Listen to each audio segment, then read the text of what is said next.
Good morning! Good morning! Good morning! Nag-ayos ako.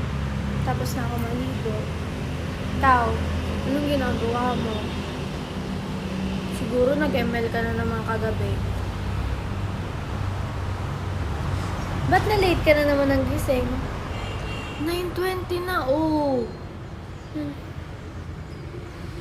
Namiss mo ako? Thank you sa time kagabi. Hindi ka nag-ML para sa akin. Hinilig ako masyado.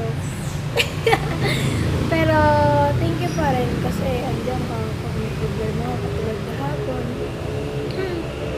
Tapos, mag-iingat ka dyan, ha? Ha? At aalis pa ako lang. Pero, mag-face mask ako. Bye-bye, loves you.